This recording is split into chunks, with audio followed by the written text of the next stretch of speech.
Have you ever wondered why nothing seems to fit? Have you ever wondered why you always feel kind of uncomfortable and out of place in life?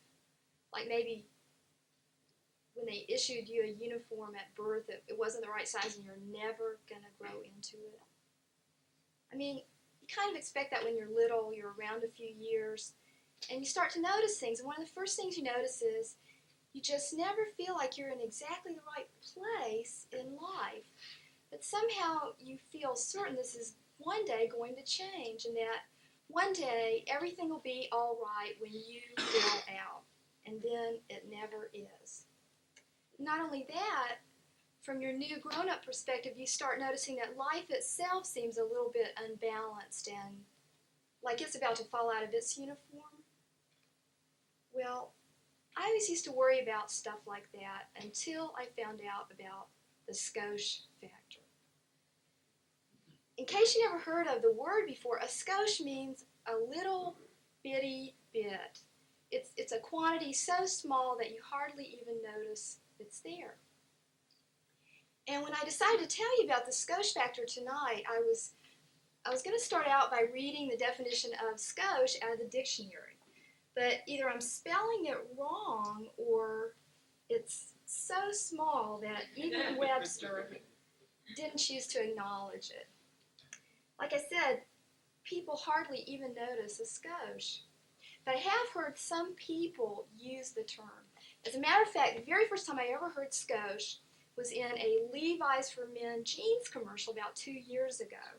And then I didn't know anything about the skosh factor, so I didn't fully appreciate the commercial, but I noticed the word skosh because I never heard it before, and it sounded like a really neat word. I tried to look it up unsuccessfully, but in the commercial there was this middle-aged man, and he talked about how even though he worked out all the time and watched his weight, he was never able to stay as trim as he was as a teenager. And in the commercial, this man says, "Now that I've gotten a little older, I need a skosh more room in my Levi's."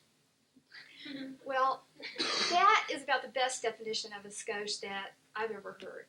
A skosh is that little stretch in fabric. It's like that inch of elastic, the extra inch that they put in your waistband so it can expand after you eat lunch. And it's such a small amount that you don't notice it, but you would notice if it weren't there because then your pants would always be too tight. Well, that's what the skosh factor is all about. You see, life itself is continually growing and expanding, and the universe, just like the man in the jeans commercial, is always going to need a skosh more room.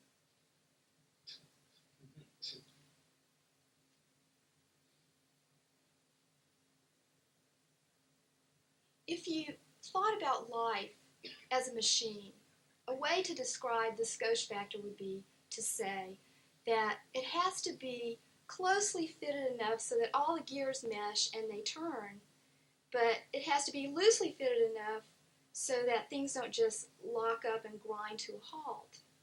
Or another way to describe it is to say life has to move predictably enough so that everything doesn't just fall apart, but at the same time it has to allow itself a little give, a little out, a little fudge factor, and that is the skosh factor. Well, skoshes are everywhere, and at first this really surprised me until I realized that life itself doesn't know which direction it's going to grow in next, so it has to leave room for stretch in every direction. So everywhere you look, you see the skosh factor, or rather you don't see the skosh factor at work. As a matter of fact, the way we see is a very good example of it. Have you ever noticed how your eyes work by scanning? And it's not a continuous motion. They move in little jerks, so that what you actually perceive is a series of pictures, one frame after another. And the tiny space in between the frames is a skosh. A couple of months ago, I read a book about how scientists were very surprised to learn that movement at the subatomic level is not continuous. It seems that whenever an electron changes energy levels within an atom, it makes a little jump. And nobody knows exactly why it does this. And they call this a quantum leap. Well, once you know about the Skosh factor, you can see that this is not very surprising. That space between where the electron starts out and where it ends up is a Skosh.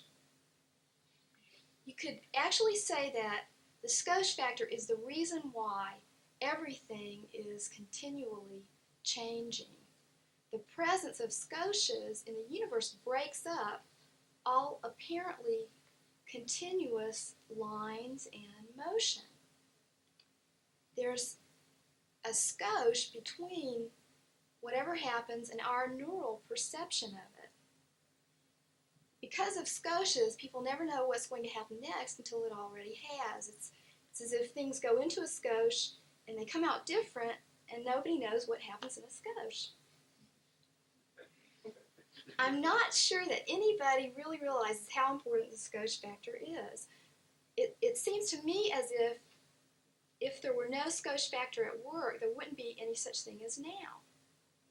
I know that sounds real strange when you first hear it, but just try it for yourself. You can see the past, you can see what just happened, and you can speculate about what's just up ahead. Do you ever see that Skosh between where change actually occurs?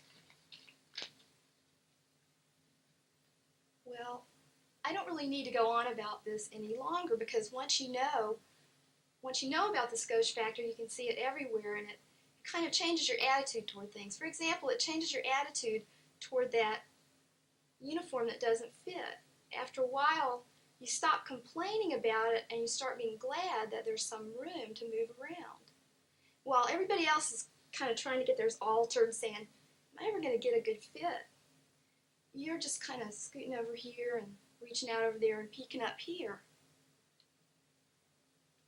Remember that the Skosh factor is essential to life, so nothing's going to stop you from stretching. There's a little Skosh in the very fabric of our perception.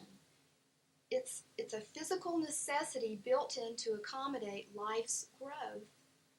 And those people who love the feel of freedom find that it's very accommodating to us too.